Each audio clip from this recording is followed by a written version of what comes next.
Ah yes, only half of the nostalgia one would get because, the Sony Computer Entertainment actual white screen logo thing isn't there. But I'm getting semantic. Anyway, here's an FMV. Well, actually, it's a splash screen FMV. Anyway, I must as well get an introduction out of the way. Hello, everybody! I am Hunter, the one who's there for Anapolver, and welcome to Gex, Enter the Gecko for the PlayStation 1. A game that took me a goddamn while to do. Oh my god, it's published by Midway. Wow, that's a company that's dead now. That's depressing. Anyway, here's an FMV. Since retiring from the public's eye, I had resigned myself to a life of solitude. For 2 years, I started my day watching Kung Fu theater. Days, then weeks blurred into one long, greasy telethon. The next thing I know, some government goons show up at my place. It seems they've caught a whiff of old Mr. Sunshine himself, Rez. He's back in the media dimension, and they think I'm crazy enough to go back in after him. So they whisk me away to Interrogation 101. They play rough. Start giving me the business. I give a little back.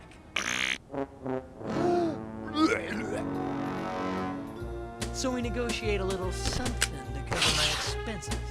They throw in one of those secret agent suits, and I tell them we got a deal. Looks like I'm headed back into the media dimension. It's gonna be deja ouch all over again. Anyway, yes, Gex, Enter the Gecko, or Gex 2, Enter the Gecko, or Gex 64, or God knows what version you're playing, but this is the PlayStation 1 version, the version I never grew up with, but, I feel is a much better version to the N64 version, which feels like a very much so cut-down port. As you can tell by this little title screen alone, which does not exist in the N64 version. Let's get into that, shall we? There is a lot of differences, a lot of minute differences anyway, between the N64 version and the PlayStation 1 version. The most significant one being that there is no FMVs in the N64 version. And for the record, yes, if you're wondering, because I know there was a lot of questions on my Gex 3 LP asking us, yes, the voice of Gex in between the Western release and the European PAL release is in fact different. In the North American releases of Gex, Gex is always voiced by Dana Gold. In the PAL region versions, Dana Gold only voices Gex in the first game, and in any subsequent game, it's voiced by a different person. I don't remember who the exact people are, but the voice for Gex 2 in the PAL version, the voice for Gex 2, no, the voice for Gex in the PAL version of Gex 2, I much prefer to Dana Gold, and I kind of am saddened that we don't get that character to, be voiced by that person. But anyway, yes, this is Gex 2, or Gex Enter the Gecko for the PlayStation 1, also for the N64, what is just known as Gex 64 Enter the Gecko, or just Gex 64. I'm repeating myself, I know, but I'm trying to get my point across somehow. Originally I was gonna have this entire LP be a point, it'd be like a comparison thing, but I realized that means I would also have to play the N64 version alongside this one, and that's a bit of a hassle, so I'm just gonna save doing the different stuff at the end, so it can get the meat and potatoes of, oh, that's right, the game does this thing where if you don't do anything for a certain period of time, it auto-loads a level, and this is a thing that I didn't want you to see, but that'll happen eventually. I can tell you that much, that'll happen eventually. Start. There we go. But yeah, this is the PlayStation. I love repeating. These startup LPs for me are always very awkward because I tend to repeat myself an awful goddamn lot. So yeah, the PlayStation 1 version I'm playing here is actually a physical disc and not the version released on the PSN, for one simple reason. The PSN version does not have analog support, and while it doesn't seem like that much of a difference, because this is one of those games which analog support just means, oh, it's acting as several input presses of a D-pad movement, it does make a bit of difference, and it makes it a lot easier to do. Anyway, there's 3 configurations here that we can choose from to determine what does what, and we get a little demo of what each of the things do. It's kinda cute. I'm not entirely sure which configuration I'm going to go with, because once you can't change it mid-game if I recall correctly. Unless you can, in which case I'll shut up and hear my words. I think I'm just going to go for the default configuration, because, toe whopping and eating. It's kind of standard.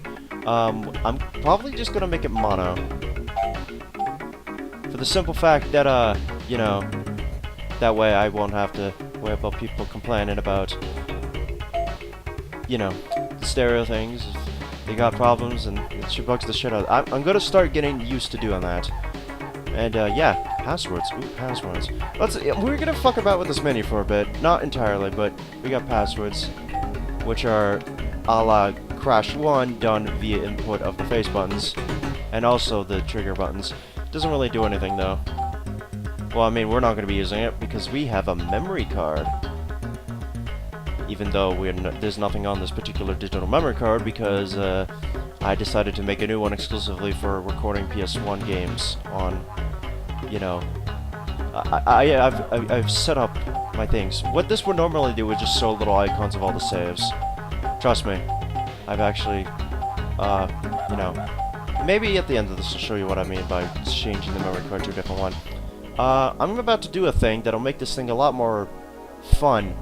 Give me a moment. Alright, for this first episode and this first episode alone, I have turned off the smoothing feature, which is a thing that the PlayStation 3, by the way, I'm playing this on the PlayStation 3, if you didn't know. It's a thing that the PlayStation 3 does to make it so that it doesn't look so when you're playing a game, and that is for the reason of I want to make this more authentic looking, I guess? If people don't like it, I'll turn the smoothing back on, but at least for the first 5 or so episodes I'm recording today, I'm just gonna leave it on. Anyway, enough with the babbling, let's get into the fucking game already. And we enter the media dimension. Now, with the N64 comparison stuff that I was talking about doing, I'm gonna save all that until the end. Oh, wait a minute. Hold on, I have to turn on the analog support. That's right, that's the thing I gotta do. Hold on a second. Hey, that's better. Okay. Now we're back in business, baby. By pressing L1 or R1, you can swing the camera view all the way around. Neato! Yeah. I'll probably still bring up differences between the N64 and the PS1 versions of the game, but not an awful lot. Not until the end, anyway. I want to get in the meat of the potatoes. You can change cameras at any time by pressing start and pushing left or right on the D-pad. Well, I'm just going to say D-pad because it's easier. Anyway, so Gex 2, much like X3, and sort of like Gex1. Well, Gex1 is just pure level-to-level platforming 2D stuff. I'll get to Gex1 eventually, too. I'm doing this in reverse order because of reasons. Not like it matters anyway, because the stories make no fucking sense. But yeah, I'll get straight to the point, and hopefully this time I won't fuck up any quotes that I hear from Gex's mouth. By the way, Gex talks a lot. You want to know how much? A little too much. Well, actually, you can't see it here because, you know, there's actually a cheat code that allows you to, on command, activate Gex to say anything from any level at all. Oh yeah, that's one thing that can actually immediately point out the difference between the PS1 version and the N64 version. The Nintendo 64 version has like half as many lines as the PS1 version. Seriously, they cut half of them out. And a lot of the ones they did cut out are actually pretty fucking great. I gotta say, they're pretty fucking great. Anyway, enough fucking stalling, let's play the goddamn game. It's tail time! It is. Oh boy, is it ever. Right. So, we got ourselves a Mario 64-like structure here. We gotta pick a mission and then do it, but not have to do it, because we could do any of these missions without having to pick them. Picking a mission just simply shows us what our end goal objective is for the mission. It says, whack for purple mushrooms, hunt the 2 hunters, or jump to the teetering rock.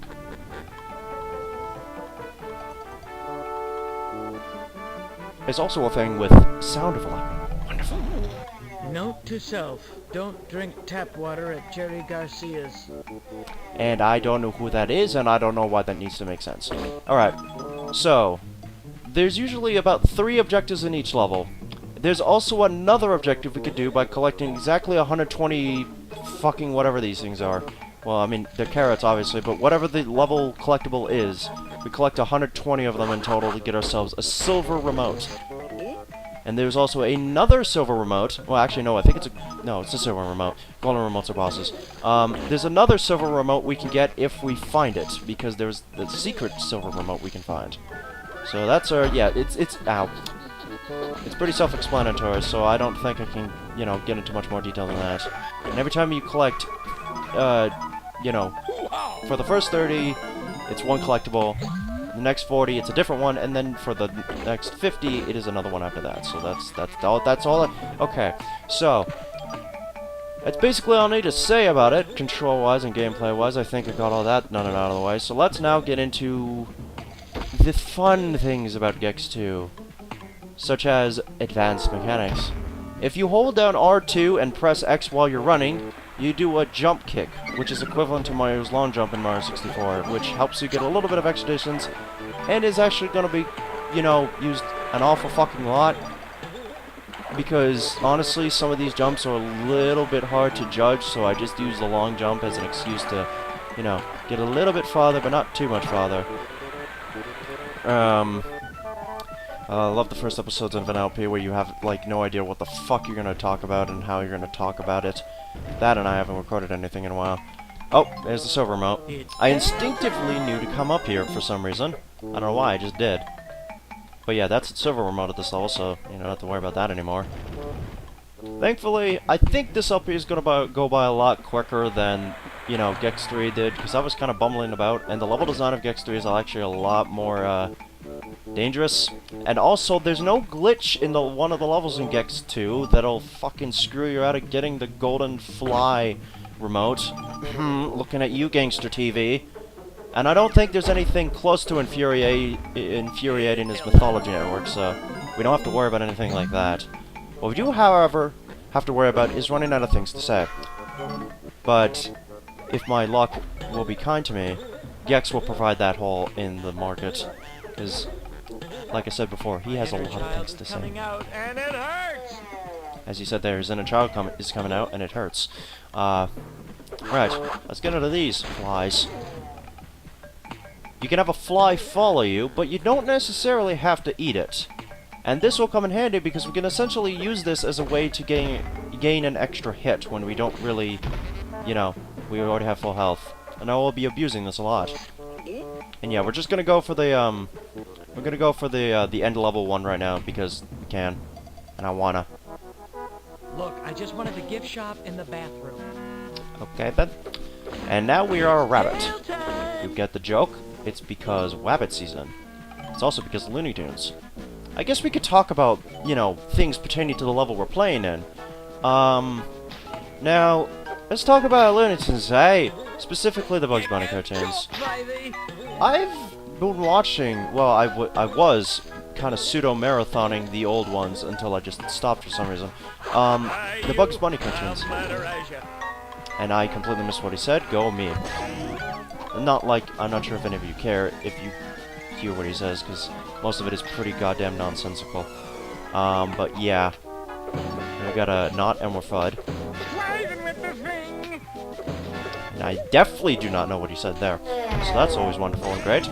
Anyway, that's one of the two hunters. And when we defeat both of the hunters, the remote will appear on this TV. Basically, when you complete an objective that's based on doing certain things, there will be a TV connected to that objective. I really gotta stop talking over when he says stuff. Because I want to hear what he says so I can come with part titles. But yeah, it is a Resco branded television. It's wonderful. Yeah, so when we defeat the two hunters, the red remote will appear on that podium there, and when we grab it, we will enter the TV and exit the level. Which means that more than likely... like candy. Sweet like candy.